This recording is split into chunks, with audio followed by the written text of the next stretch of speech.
ওই 3টি মায়াবী গুহা কালনাগের 3টি বিষধর সাপ পাহারা দেয়।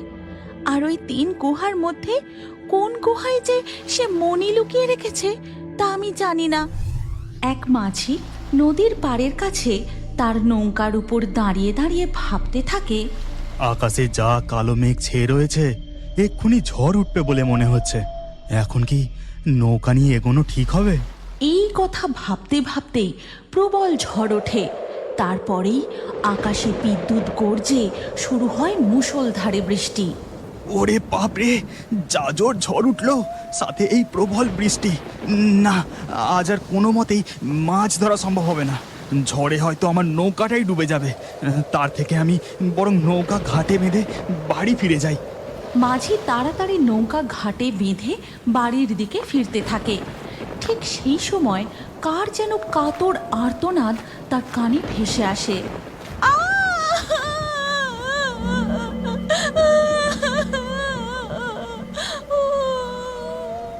এ কি, এই প্রবল ঝড় বৃষ্টির মধ্যে এই জায়গায় এই সময় কে এমন করে কাঁদছে?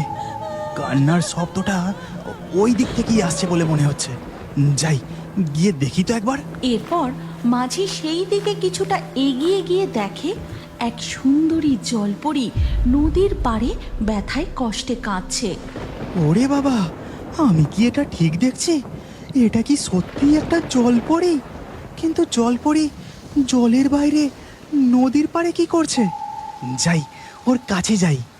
মাঝি একটু সাহস নিয়ে জলপরীর কাছে গিয়ে তাকে জিজ্ঞাসা করে, তুমি কি সত্যি সত্যি কোনো জলপরি? কি হয়েছে তোমার? হ্যাঁ, আমি এক জলপরী, আমাকে বাঁচাও, রক্ষা করো, আমাকে দয়া করে একটু ওই নদীর জলে নামিয়ে দাও। চিন্তা করো না গো, আমি তোমাকে নদীর জলে নামিয়ে দেব। কিন্তু জলপরি, তুমি এখানে এলে কিভাবে? তোমার এরকম অবস্থা কিভাবে হলো? আমি মণিমালা জলপরী। আমার এই অবস্থা এক কাল নাগের জন্য হয়েছে। জানি না সে এখন কোথায়। আজ তার জন্যই আমাদের সর্বনাশ হয়ে গেছে।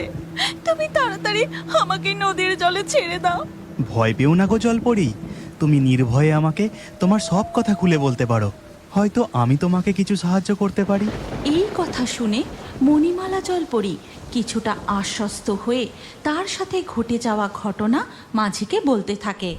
মুক্তমালা, আমরা সকল জলপরীরা এখন এখানে রয়েছি। ওদিকে আমাদের কবচমণি সুরক্ষিত আছে তো? হ্যাঁ মণিমালা, কবচমণির পাহারায় রয়েছে শঙ্খমালা। সে নিশ্চয়ই সতর্ক থাকবে।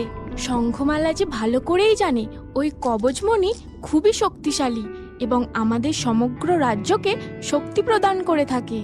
কিন্তু ওদিকে শঙ্খমালা ক্লান্ত থাকায় একটু ঘুমিয়ে পড়েছিল। আর সেই সুযোগে এই তো সুযোগ পেয়েছি। জলপরীরা এখন নিজেদের মধ্যে কথা বলতে ব্যস্ত, আর এইদিকে এই জলপরীও ঘুমিয়ে পড়েছে। এটাই সুযোগ। আমি চুপি চুপি গিয়ে জলপরীদের কবচমণি চুরি করে নিয়ে পালাই। এরপর কালনাগ সকলের চোখকে ফাঁকি দিয়ে মণিটি তুলে নিয়ে পালিয়ে যাওয়ার সময় মণিমালা তাকে দেখতে পেয়ে যায়। মুক্তমালা, ওই দেখো কালনাগ আমাদের কবচমণি নিয়ে পালিয়ে যাচ্ছে, ওকে আটকাতে হবে। তারপর সকল জলপরীরা কালনাগকে ধাওয়া করে। দুষ্টু কালনাগ, আমাদের রক্ষামণি ফিরিয়ে দাও। জলপরীরা কালনাগের পিছু নিলেও তারা একে একে ক্লান্ত হয়ে পিছিয়ে পড়ে। কিন্তু মণিমালা জলপরী এখানে এসে পৌঁছায়। ওই কালনাগের পিছু করতে করতে আমি এই নদী পর্যন্ত চলে আসি। কালনাগকে ধরতে যাব, ঠিক তখনই ওঠে প্রবল ঝড়। আর সেই ঝড়েই আমি। তাহলে ওই রক্ষা কবচমণি আর কালনাগ এখন কোথায়? কালনাগ এই জঙ্গলেরই গভীরে আছে, যেখানে কোনো জনমানব যায় না।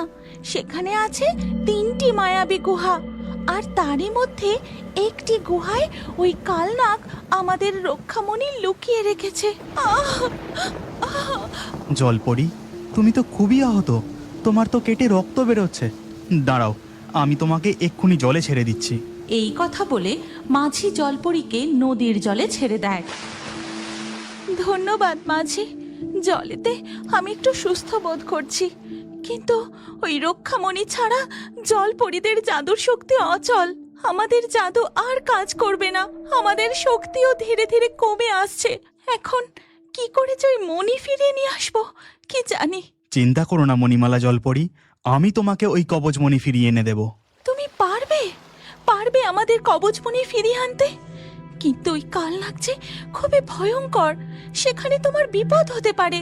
বিপদে আমি ভয় পাই না, যেভাবেই হোক আমি তোমাদের কবচমণি ফিরিয়ে আনবই। কিন্তু মনে রেখো, ওই 3টি মায়াবী গুহা কালনাগের 3টি বিষধর সাপ পাহারা দেয়। আর ওই 3 গুহার মধ্যে কোন গুহায় যে সে মণি লুকিয়ে রেখেছে তা আমি জানি না।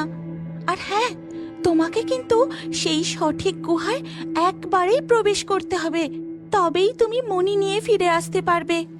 আর যদি তুমি ভুল গুহায় প্রবেশ করো তাহলে তুমি আর বেঁচে ফিরতে পারবে না। ওই কালনাগ তোমায়। তুমি চিন্তা করো না, আমি ঠিক রক্ষামণি ফিরিয়ে নিয়ে আসব। এই কথা বলে মাঝি জঙ্গলের গভীরে প্রবেশ করে। তারপরে কিছুটা দূর হেঁটে যেতেই সে দেখতে পায় ওই 3 মায়াবী গুহা। আর গুহার কাছাকাছি যেতেই, এসো মাঝি, আমার গুহায় এসো। আমার গুহায় 7 রাজার ধনের থেকেও বেশি সোনা সঞ্চিত আছে। তোমাকে আর কখনো কষ্ট করে মাছ ধরে অর্থ উপার্জন করতে হবে না। তুমি নিয়ে যাও, এই সব কিছু আজ তোমার হবে। মাঝি, তুমি আমার গুহায় আসো। আমার গুহায় হিরে, মুক্ত, মণি, মাণিক্য, রত্ন কি নেই? এই সব কিছু সোনার থেকেও দামি, যা দিয়ে তুমি এক সামান্য জেলে থেকে এই পৃথিবীর সর্বশ্রেষ্ঠ বড়লোক হতে পারবে। তুমি আমার গুহায় এসো। তুমি আমার গুহায় এসো মাঝি। এই গুহায় তোমার জন্য মাছ ধরার নতুন জাল, নৌকা সব কিছুই আছে, যা দিয়ে তুমি সারা জীবন মাছ ধরতে পারবে। গুহাগুলির অলৌকিক কাহিনী শুনে 3টি মায়াবী গুহার মধ্যে মাঝি কোন গুহায় প্রবেশ করবে ঠিক বুঝে উঠতে পারে না। আমি এখন কোন গুহায় প্রবেশ করি? সোনার গুহায় প্রবেশ করলে আমি অনেক সোনা পাবো ঠিক কথা, কিন্তু হীরের গুহায় প্রবেশ করলে আমাকে আর কখনো গরিব জেলে হয়ে জীবন কাটাতে হবে না।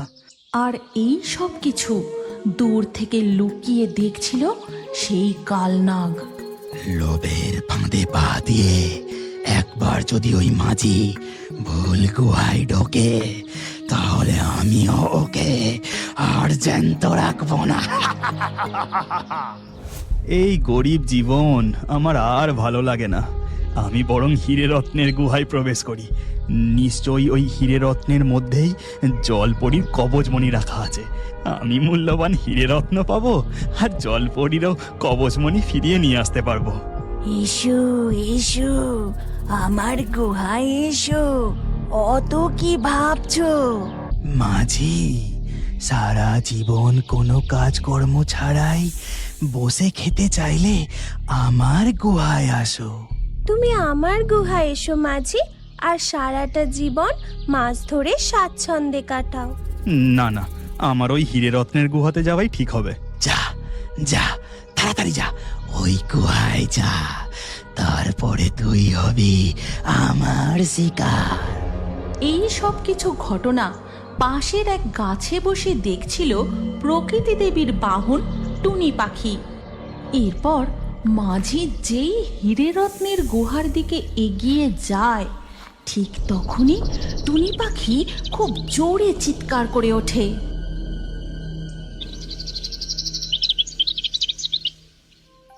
এই গল্পের পরবর্তী পর্ব যদি তুমি দেখতে চাও তাহলে কমেন্টে নেক্সট পার্ট অবশ্যই লিখো। আর আমাদের রিও বার্ডস ফেসবুক পেজটি এক্ষুনি ফলো করে নাও। এই